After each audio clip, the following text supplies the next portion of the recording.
खरीदी के साथ बदलते भारत की शान।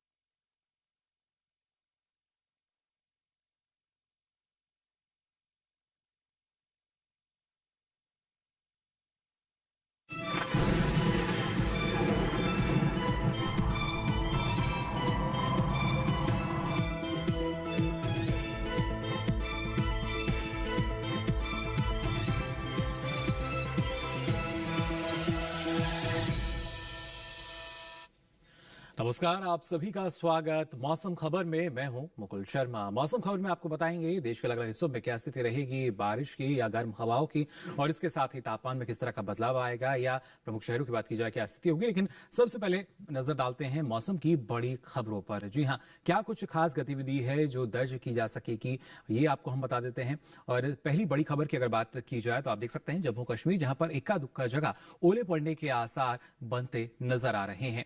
इसके साथ ही अगर खासतौर से बात करें अरुणाचल प्रदेश की, तो यहां पर कहीं कहीं जोरदार बारिश का अनुमान जताया गया है। जो खास गतिविधि रह सकती है उसके बारे में आपको हम बता रहे हैं। झारखंड की अगर बात करें तो बिजली की चमक के साथ यहां पर तेज हवाएं चलने की संभावना जताई गई है भारत मौसम विज्ञान विभाग द्वारा। और पंजाब की भी अगर बात करें तो यहां पर गिने चुने इलाकों में गर्म हवाएं चलने का अनुमान जताया गया है। इसके साथ ही गुजरात की भी अगर बात की जाए तो छिटपुट हिस्सों में यहां भी गर्म हवाएं चल सकती हैं। तो जाना आपने क्या कुछ खास रहेगा। आइए आगे बढ़ते हैं और नजर डालते हैं मौसम पूर्वानुमान पर, यानी कहां पर क्या कुछ चेतावनी जो है वो जारी की गई और बारिश की स्थिति देश के अलग अलग हिस्सों में कैसी रह सकती है। सबसे पहले चेतावनी की हम बात कर लेते हैं, क्या स्थिति है। आप देख पा रहे होंगे इस मैप की अगर बात की जाए, अलग अलग रंग जो आपको यहाँ नजर आ रहे हैं। और सबसे महत्वपूर्ण जो रंग की अगर हम खासतौर से बात करें, जो आप देख पा रहे होंगे सावधान रहने की बात कही गई है, जो करीब करीब केसरिया रंग आपको यहाँ नजर आ रहा होगा। ना सिर्फ अरुणाचल प्रदेश, असम, मेघालय, इसके साथ साथ हम अगर बात करते हैं उत्तरी दक्षिण कर्नाटका की और केरल में भी आप देख सकते हैं, तो यहाँ पर बारिश की संभावना जताई गई है। जबकि खासतौर से इन क्षेत्रों की अगर बात की जाए, यानी पंजाब की हम बात करें, हरियाणा की बात की जाए, गुजरात की बात की जाए, तो यहां पर गर्म हवाएं चल सकती हैं। और ये हमारे पूर्वी क्षेत्र जो है, यहां पर बिजली की चमक के साथ तेज हवाएं चलने का अनुमान जताया गया है। यानी ना सिर्फ बिहार झारखंड की हम बात करते हैं, या खासतौर से पूर्वोत्तर में भी नागालैंड, मणिपुर, मिजोरम, त्रिपुरा की भी अगर बात की जाए, इसके साथ साथ तटीय आंध्र प्रदेश, तो यहां भी बिजली की चमक के साथ जो तेज हवाएं हैं इनका अनुमान जताया गया है। वहीं अंडमान निकोबार की भी अगर बात की जाए तो आपको बता दें यहां बारिश की संभावना जताई गई है भारत मौसम विज्ञान विभाग द्वारा। तो जाना आपने किस तरह की चेतावनी जारी की गई, और जो हरा रंग जितना आप देख पा रहे होंगे, इन क्षेत्रों में किसी भी तरह की कोई चेतावनी नहीं है। अब आइए बारिश की स्थिति जान लेते हैं किस तरह की रह सकती है। सबसे पहले अगर बात की जाए जम्मू कश्मीर की, इसके साथ साथ लेह लद्दाख की हम बात करें, तो अनेक जगह यहां बारिश का अनुमान जताया गया है। जबकि हिमाचल प्रदेश और इसके साथ साथ उत्तराखंड में आप देख सकते हैं जहां पर कहीं कहीं बारिश की संभावना है। जबकि पंजाब, हरियाणा, इसके साथ साथ राजधानी दिल्ली और उत्तर प्रदेश की हम बात करें तो यहां फिलहाल बारिश की कोई संभावना नहीं जताई गई है भारत मौसम विज्ञान विभाग द्वारा। तो जानिए आपने किस तरह की स्थिति रहेगी।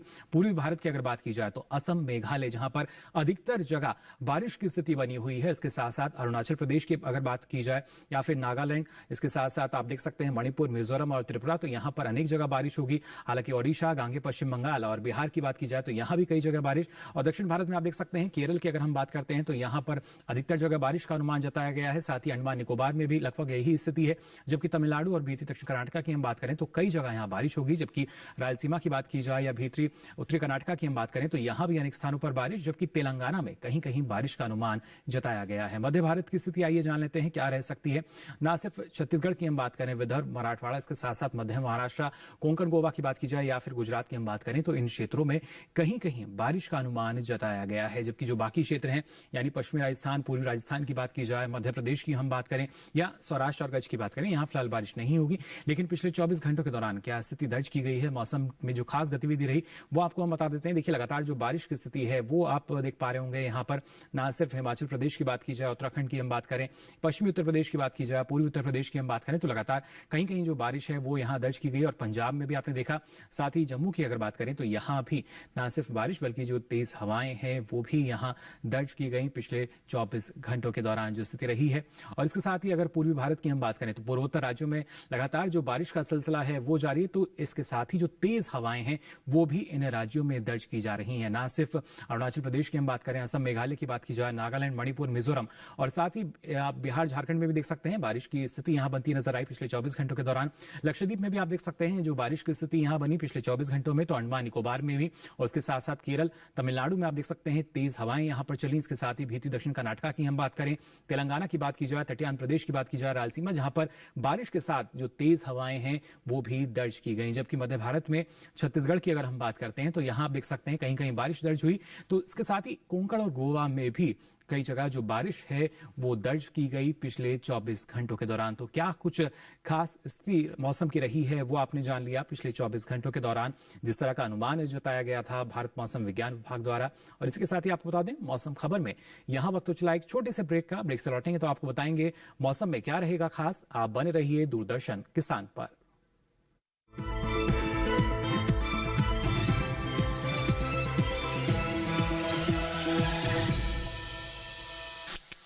जब से माँ को नानी के यहाँ भेजा है कितने चिड़चिड़े हो गए हो। बेटा टीबी है उसको। टीबी का इलाज तो यहाँ भी हो सकता है। फिर अगर वो यहाँ रहती ना तो लोग कन्नी काट रहे होते हमसे। मुझे लोग नहीं, मम्मी। अरे क्या अर्जुन,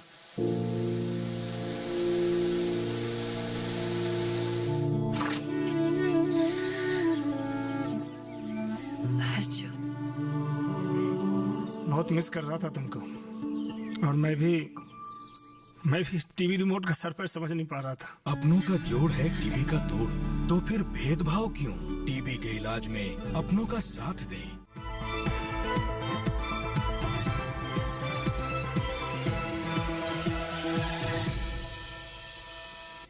ब्रेक के बाद आप सभी का एक बार फिर स्वागत मौसम खबर में। भाई ये बुलेटिन में आगे बढ़ते हैं और बात करते हैं अलग अलग क्षेत्रों में तापमान में किस तरह का जो बदलाव है वो दर्ज किया गया है। ना सिर्फ अधिकतम तापमान बल्कि न्यूनतम तापमान की बात आपको बताएंगे हम। तापमान के हाल में किस तरह से जो बदलाव आया है। अधिकतम तापमान की अगर पहले बात की जाए तो आप देख सकते हैं पूर्वी उत्तर प्रदेश जहां पर जो अधिकतम तापमान है सामान्य के मुकाबले 3 से 5 डिग्री सेल्सियस अधिक यानी ज्यादा दर्ज किया गया पिछले 24 घंटों के दौरान। इसके साथ ही अगर बात की जाए यहां पर आप देख सकते हैं मध्य महाराष्ट्र की, तो यहां भी करीब 3 से 5 डिग्री सेल्सियस अधिक दर्ज किया गया है जो अधिकतम तापमान है सामान्य तापमान के मुकाबले। और नजर अगर हम डालते हैं पंजाब, चंडीगढ़, हरियाणा, राजधानी दिल्ली पर, तो यहां भी जो अधिकतम तापमान है इसमें इजाफा दर्ज हुआ 1 से 3 डिग्री सेल्सियस का पिछले 24 घंटों के दौरान। तो इजाफा लगातार देखा जा रहा है अधिकतम तापमान की अगर बात की जाए। और साथ ही गुजरात की हम बात करते हैं या फिर पश्चिमी मध्य प्रदेश की बात की जाए, पूर्वी मध्य प्रदेश की हम बात करें तो यहां भी अधिकतम तापमान में इजाफा दर्ज हुआ 1 से 3 डिग्री सेल्सियस का। लगातार जो सामान्य तापमान के मुकाबले बात की जाती है औसतन तापमान के मुकाबले देखें तो इजाफा जो है वो यहां दर्ज किया जा रहा है। और यहां पर अगर हम बात करते हैं अरुणाचल प्रदेश की, असम की, मेघालय की, तो देखिए यहां पर अधिकतम तापमान में गिरावट दर्ज की गई है। 5 डिग्री सेल्सियस जो है वो कम रहा है अधिकतम तापमान। लगातार बारिश की स्थिति हमने यहां देखी है। और साथ ही तेलंगाना, इसके साथ साथ रायलसीमा की भी हम बात करें तो यहां भी अधिकतम तापमान जो है वो सामान्य के मुकाबले 3 से 5 डिग्री सेल्सियस कम दर्ज किया गया। अंडमान निकोबार की भी अगर बात की जाए तो आपको बता दें यहां भी करीब 1 से 3 डिग्री सेल्सियस जो अधिकतम तापमान है ये सामान्य तापमान के मुकाबले कम दर्ज हुआ पिछले 24 घंटों के दौरान। और खासतौर से अगर बात की जाए सबसे अधिक तापमान की तो आप देख सकते हैं पूर्वी राजस्थान के धौलपुर में यह दर्ज हुआ। अधिकतम तापमान यहां पर रहा 46.1 डिग्री सेल्सियस। न्यूनतम तापमान की स्थिति आइए जान लेते हैं। सबसे पहले उपमहाद्वीप पश्चिम बंगाल और सिक्किम की हम बात करें तो यहां पर न्यूनतम तापमान जो है वो 3 से 5 डिग्री सेल्सियस अधिक यानी ज्यादा दर्ज किया गया पिछले 24 घंटों के दौरान। किस तरीके से इसमें भी जो इजाफा है वो हम देख पा रहे हैं। ना सिर्फ बिहार की बात की जाए, ओडिशा की बात की जाए तो यहां भी इन दोनों राज्यों में भी आप देख सकते हैं करीब 1 से 3 डिग्री सेल्सियस अधिक रहा है न्यूनतम तापमान सामान्य तापमान के मुकाबले।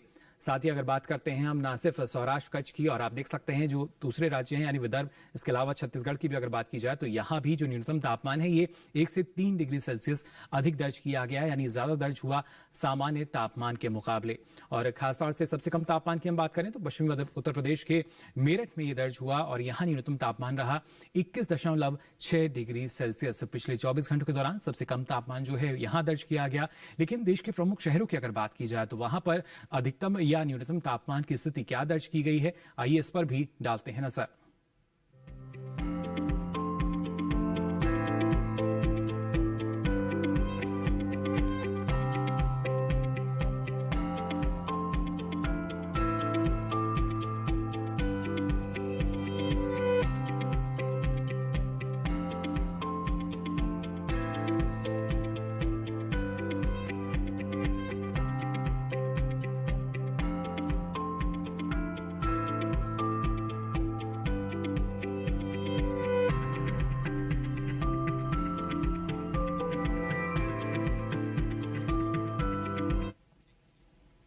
और इसी के साथ ही मौसम खबर में यहाँ वक्त तो चला एक और छोटे से ब्रेक का।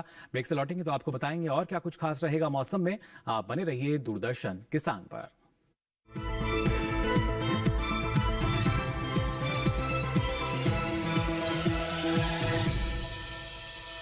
जानेंगे क्या है किसानों का हाल, हम पहुंचेंगे आपके गांव, मिलेगा सरकारी योजनाओं का ज्ञान, जब लगेगी चौपाल।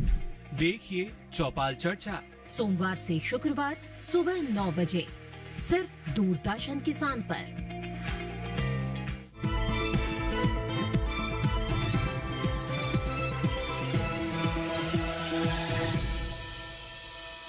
ब्रेक के बाद आप सभी का एक बार फिर स्वागत दूरदर्शन किसान पर। आप देख रहे हैं मौसम खबर और आइए बुलेटिन में आगे बढ़ते हैं, बात करते हैं देश के प्रमुख शहरों में किस तरीके से जो वायु गुणवत्ता का सूचकांक है वो दर्ज किया गया है, यानी वायु गुणवत्ता की स्थिति क्या रही है। वायु गुणवत्ता का हाल आपको हम बता देते हैं प्रमुख शहरों में जो दर्ज किया गया है। सबसे पहले राजधानी दिल्ली की अगर बात करें तो 244 ये दर्ज किया गया, जो कि थोड़ी खराब श्रेणी में नजर आया यहाँ की अगर गुणवत्ता सूचकांक के आधार पर हम बात करते हैं। वहीं लखनऊ की बात करें तो 198 दर्ज हुआ गुणवत्ता सूचकांक, जो कि संतोषजनक श्रेणी मानी जा सकती है वायु गुणवत्ता की। हालांकि पटना की बात की जाए तो ये कम रहा 144, लेकिन श्रेणी इसकी भी संतोषजनक यहां पर दर्ज की गई। और इसके साथ ही हैदराबाद की अगर बात की जाए तो यहां 85 दर्ज हुआ गुणवत्ता सूचकांक, जो कि एक अच्छी स्थिति मानी जा सकती है वायु गुणवत्ता की। वहीं पुणे की भी अगर हम बात करते हैं तो 124 दर्ज किया गया, जो कि संतोषजनक श्रेणी गुणवत्ता सूचकांक के आधार पर वायु की। वहीं कोलकाता की अगर बात की जाए तो यहां 49 दर्ज हुआ गुणवत्ता सूचकांक, जो कि एक बहुत अच्छी श्रेणी मानी जा सकती है, बहुत अच्छी स्थिति यहां पर। जबकि मुंबई की हम बात करें तो 137 ये दर्ज किया गया, जो कि संतोषजनक स्थिति मानी जा सकती है वायु गुणवत्ता की। हालांकि बेंगलुरु की बात की जाए तो ये 54 दर्ज किया गया, जो कि एक अच्छी स्थिति हम मान सकते हैं वायु गुणवत्ता की, गुणवत्ता सूचकांक के आधार पर। अब आइए आगे बढ़ते हैं, नजर डालते हैं पर्यटन पूर्वानुमान पर। सबसे पहले अगर बात की जाए यहाँ पर असम की, तो देखिए असम के सिलचर का अगर आप रुख करना चाहते हैं तो चारों ही दिन जो बारिश की स्थिति है वो यहाँ बनती हुई नजर आ रही है, बुधवार से लेकर शनिवार तक। और ऐसे में जो अधिकतम तापमान है वो आप देख सकते हैं करीब 29 से लेकर 32 डिग्री सेल्सियस के आसपास ये रहेगा। जबकि न्यूनतम तापमान की हम बात करें तो ये भी करीब 24 से 25 डिग्री सेल्सियस के आसपास रहने का अनुमान जताया गया है भारत मौसम विज्ञान विभाग द्वारा। तो जान लिया आपने सिलचर का मौसम का हाल। आगे बढ़ते हैं, गोवा के पणजी की अगर बात की जाए, यहां भी बड़ी संख्या में जो पर्यटक हैं वो पहुंचते हैं। और यहां देखिए बुधवार, गुरुवार, शुक्रवार, शनिवार चारों ही दिन अलग अलग जगह आप देख सकते हैं जो बादल हैं वो छाए रहने की संभावना जताई गई है। हालांकि कुछ ही की जगह जो बादल हैं वो छाए रह सकते हैं। और ऐसे में जो अधिकतम तापमान है करीब 34 से 35 डिग्री सेल्सियस रहेगा, जबकि न्यूनतम तापमान की हम बात करें तो ये 26 से 27 डिग्री सेल्सियस रहने का अनुमान जताया गया है।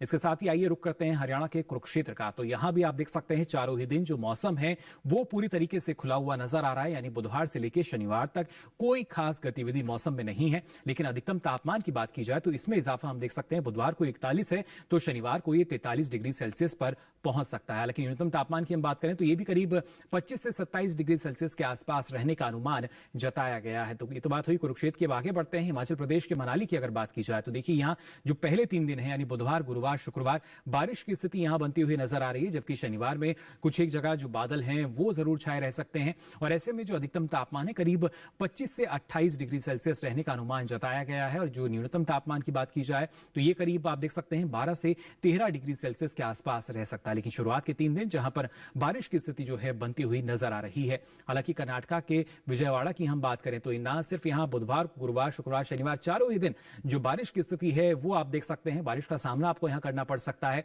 और ऐसे में जो अधिकतम तापमान है करीब 33 से 35 डिग्री सेल्सियस के आसपास रहेंगे, जबकि न्यूनतम तापमान जो है करीब 22 डिग्री सेल्सियस के आसपास रह सकता है। तो विजयवाड़ा में देखिए अगले 4 दिन बारिश की स्थिति जो है वो आपको मिल सकती है।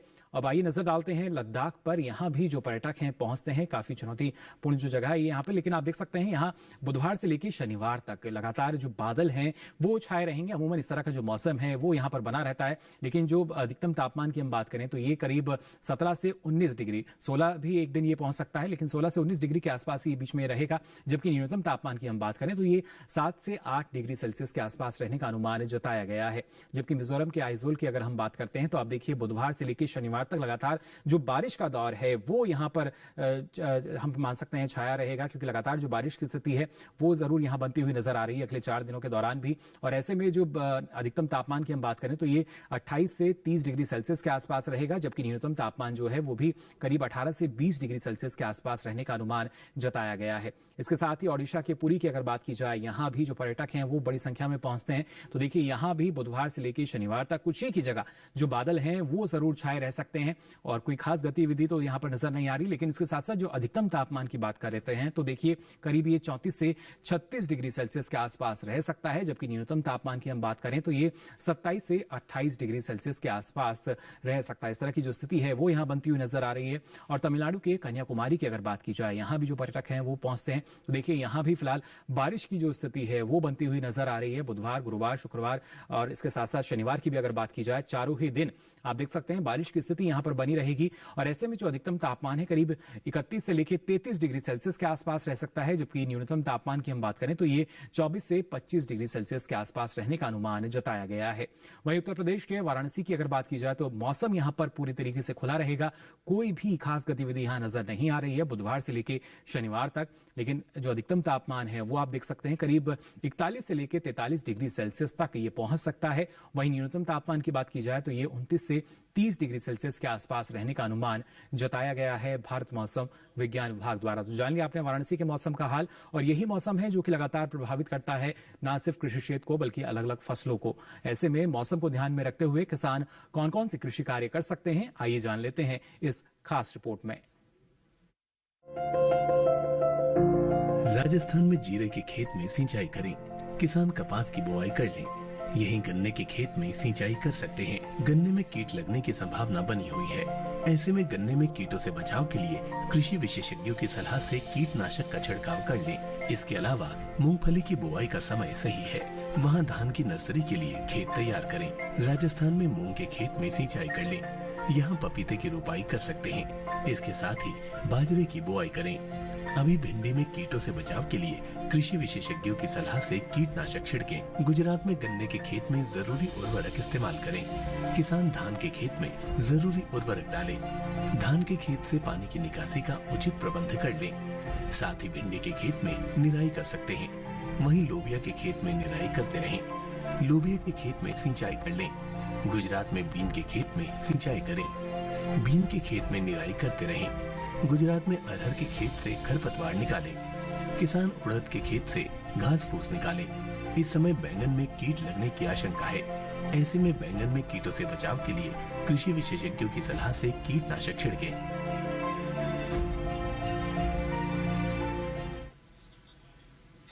तो जाना आपने किसान कौन कौन से कृषि कार्य यहाँ पर कर सकते हैं। वही आगे बढ़ते हैं और आज की फसल में आपको जानकारी देते हैं बेबी कॉर्न के बारे में। जी हाँ, इस मौसम में अगर आप चाहते हैं तो इसकी खेती की जा सकती है, लेकिन किन बातों का ख्याल आपको रखना होगा जान लेते हैं इस खास रिपोर्ट में।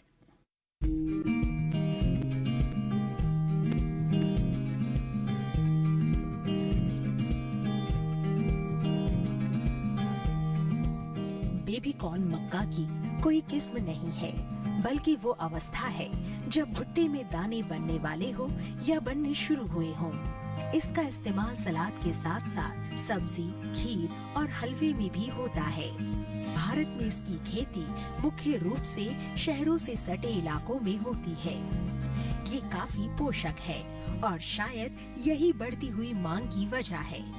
इसके खेत की तैयारी आम मक्का की तरह ही होती है और इसे 2 तरह से उगाया जाता है। आदर्श अवस्था में 1 हेक्टेयर में 58,000 पौधे लगाए जाते हैं। इस पद्धति में स्वीट और बेबी कॉर्न दोनों ही प्राप्त होते हैं। दूसरी पद्धति में 1 हेक्टेयर जमीन पर पौधों की संख्या 1.25 लाख के करीब होती है। इसमें तमाम भुट्टे बेबी कॉर्न के रूप में इस्तेमाल किए जाते हैं। बेबी कॉर्न के लिए 1 हेक्टेयर जमीन पर 20 से 25 किलोग्राम बीज की जरूरत होती है। 1 हेक्टेयर के लिए 1.5 से 2 क्विंटल नाइट्रोजन 3 बार में डालना होता है। इसकी फसल अमूमन 50 से 60 दिन में तैयार हो जाती है। तुड़ाई पर खास ध्यान देने की जरूरत है, क्योंकि भुट्टा बहुत तेजी से बढ़ता है, इसलिए इसे जितना जल्दी हो सके बाजार भेज देना चाहिए। सुबह का समय तुड़ाई के लिए उपयुक्त है। पौधों में बाल यानी झंडा निकलते ही तोड़ दे और 3 दिन में एक बार तुड़ाई कर लेनी चाहिए। इस तरह एक फसल के लिए औसतन 7 से 8 तुड़ाई पर्याप्त होती है। 1 हेक्टेयर में 15 से 19 क्विंटल तक बेबी कॉर्न हो सकते हैं। भुट्टे तोड़ने के बाद पौधों को हरे चारे के रूप में इस्तेमाल किया जा सकता है या इसे बेचकर अतिरिक्त आमदनी प्राप्त की जा सकती है। 1 हेक्टेयर से किसान को 250 से 400 क्विंटल तक हरा चारा मिल सकता है। दिल्ली के आसपास के इलाकों में किसानों ने बेबी कॉर्न प्रसंस्करण के संयंत्र भी लगाए हैं। प्रसंस्करण के बाद बेबी कॉर्न के दाम भी अच्छे मिलते हैं और इसे लंबे समय तक भंडार करके रखा भी जा सकता है। तो जाना आपने फिलहाल जो मौसम की परिस्थितियां बनी हुई हैं, इस दौरान किस तरह के कृषि कार्य आप कर सकते हैं, किस तरह की सावधानी आपको अपनानी होगी, और साथ ही काफी महत्वपूर्ण ये है कि ये सारी जानकारी अब आप देख सकते हैं डीडी किसान के यूट्यूब चैनल पर भी। इसके लिए आपकी टीवी स्क्रीन पर जो QR कोड दिखाया जा रहा है, इसे आप स्कैन करें, जिसके बाद आप पहुंचेंगे यूट्यूब चैनल पर, जहां मौसम की सारी जानकारी अब आप कभी भी कहीं भी ले सकेंगे मौसम खबर के साथ। तो फिलहाल के लिए इस बुलेटिन में बस इतना ही। मौसम की ताजा जानकारियों के साथ फिर होंगे हाजिर, तब तक के लिए दीजिए इजाजत। नमस्कार।